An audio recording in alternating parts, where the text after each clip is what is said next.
Scribbles is fighting me every step of the way. I'm sure a lot of you guys who are doing revivals on these older cars that have been sitting around for a while can relate. But every time we turn around, it's a new surprise and it's a new thing we have to deal with. So to recap, and this really is not about the Barracuda project. It's really about the carburetor. But in order to explain the situation with the carburetor, I have to first bring it up to speed with the car. So we bought this thing a month ago or so, drove it from where we bought it to the shop, and you know, it needed work. You could tell that it wasn't quite right, but it was mechanically sound. So I says, all right, no big deal. We'll give it a tune-up and we should be able to move on to the things that were glaringly wrong with the car. But we're still under the hood of this thing. So where we left off last, we changed the intake manifold over from the later EGR style manifold to a non-EGR, one that's more correct for this era car. And we repaired a broken exhaust manifold. That should be it, right? Now, at least that's what we were expecting. But driving the car wasn't right. It wasn't right. It would never idle the same way twice. It would surge. Oddly, it would surge oddly. Like just all of a sudden it would be like, and then brr, brr, like, you know, it was weird, okay? And had a very, very weak accelerator pump, which is unusual because it's a new carburetor, a relatively new carburetor. So that's what I'm saying. This isn't really about Scribbles. This is about the carburetor, this Amazon carburetor. But I needed to bring you guys up to speed on where we've been with this thing so you understand why we've got it apart and what we're finding inside of it. So these cheap knockoff Amazon carburetors, I have used a few of them over the last few years. Because in some cases, and especially in the case of these Carter BBDs, you can't get a reproduction, a legit reproduction. Nobody makes them. So if you want a new carburetor, if you don't want to just screw around with an old one, you just want something new, really your only choice is one of these knockoff carbs. Now, in recent years, I used a couple of motorcycle versions. I used a BBD, another BBD like this. Came to me on a car, and I just gave it a quick tune-up and sent it down the road, and everything worked out well there. I bought one for a Mercruiser boat, a Rochester knockoff. That worked fine. But I haven't seen any long-term use of these things. So yes, the price, you can't argue with the price. It's dirt cheap. And when it comes to availability, well, in some cases, they're your only choice for availability. But what do you really get? What's really inside? What are the liabilities of these things? So that's what I'm finding out right now. So working through our drivability issues, I said, all right, let's go into this carburetor and see what's going on in there. Because I know I at least have to change the accelerator pump. So this is what I found. So here's the carb that was on it. And you can see that it's still in relatively new shape, right? Visually, it looks, you know, like it just came out of the box. A little dirty in the front, but that's your overall condition of it. And here's the top. Okay, so you can see it's obviously not new out of the box. It's got a few miles on it, but again, relatively new. Now, for comparison's sake, I have this similar vintage BBD that I had on a running car probably 8 or 10 years ago, and it's been sitting on the shelf ever since. So this was a good carburetor when I put it on the shelf, and I've cracked it apart just for direct comparisons between them, so you guys can see exactly what I'm talking about. So these knockoff carbs, the very first thing you notice when you handle one is how light they are, because they're extremely light. They probably weigh 2/3 of what an original and OEM carburetor. And like I said, this time we're using the Carter BBDs, but all of them are built the same. So whether it's a Rochester or any of the knockoff carburetors, Chinese carburetors, they're all made of just plain aluminum, where these things are made up of different alloys. It's aluminum based, but there's a lot of different alloys in there that give them extreme longevity. Now, just to illustrate the difference, both of these carburetors have been used on eat 90% gas or 10% ethanol gas. If you look at the lid on this one, you can see that there's no damage. Like there's nothing. It's exactly the way you would expect it to be. It looks new. This is the top part. Okay, just typical tarnish. All right. But now we look at the bottom part that resides over the float bowl, nice and clean. I haven't touched this. Now look at the same area on the Chinese carb, and you can see the difference. This plain aluminum is already starting to corrode. Now, I don't know if I can attribute that just to the ethanol in the gasoline or a normal condensation that would form on the top of the carburetor, but I mean, there's a difference in materials right there. All right, but that's not a problem, right? At least, not really a problem, but that's only visual. Here we get to some structural issues or functional issues. So the first things first, the accelerator pump. I noticed that it had a very weak accelerator pump shot, and which is unusual because BBDs have a very strong shot, generally speaking. Well, when we pull the accelerator pump out of this one,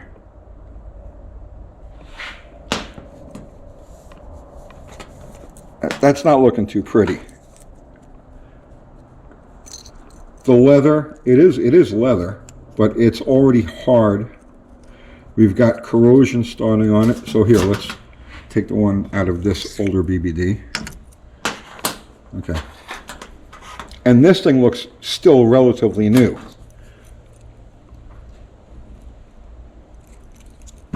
So, Chinese and old school American.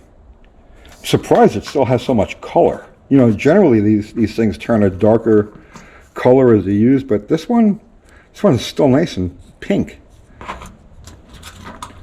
I can't vouch for if this thing had been rebuilt or not before I got my hands on it, but yeah, I'd say it was probably rebuilt. I doubt this is an original. But nevertheless, look at what a relatively new accelerator pump looks like. This could not have been exposed to fuel and whatnot for any more time than this was. And you can see there's zero corrosion on it. The springs are about the same. The spring is important on this accelerator pump because it's actually the spring pressure. The throttle linkage pulls up on this accelerator pump. The spring goes over the top here, and the spring is what actually causes the pump action. The spring pushes the plunger down into the chamber. So, all right, we're going to change the accelerator pump. We're going to put a new accelerator pump in here. But this is where I came across something that is really surprising, really actually detrimental. I said it had an odd surging problem where it wasn't consistent. All right, well, these are the metering rods. See right down in there, there's a metering rod, okay? And this assembly right here is mounted to a piston. So when the engine is running at lower speeds or high vacuum, this is pulled down, okay? And it pushes the metering rods down into the jets to lean things out. When you open the throttle, you give it gas, that pops up just like that, spring loaded, okay? And it pulls the metering rod out of the jet, enriches the mixture, and gives you good drivability. Well, look at the same setup we have on the Chinese carburetor. First, notice how the condition of this, and look at the condition of this, how fuzzy that is. Corrosion has already started to set in. But now these are both at rest, and look at how that one is sitting. So there's a gap right there. You see it? And here, there's no gap. Look at the corrosion. This is stuck.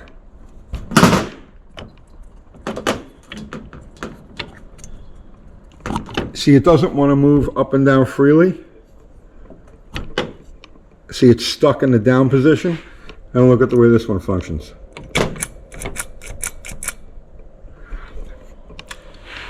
Now here's, aside from the corrosion, which is obvious, here's something that isn't obvious. On this original setup, this is a very loosely fitting plate. So you see, this screw has like a collar or a surface that this uses as a guide. You see it? Look how loose this fits. It's not supposed to be tight. It's supposed to be loose, so there can never be any restriction. This can't cock a little bit and cause it to hang up. So you've got nice, free, easy motion here. Okay, now look at this one. None. Okay, I'm trying to move this back and forth. See, look. Nice and sloppy. That's the way it's supposed to be. Hard. Stiff. This is no bueno. So this is going to give you all sorts of drivability weirdness. Do I bother fixing this? Because now to fix this, what I would have to do... Here, hang on. Let me just take the screw out of here. Hang on.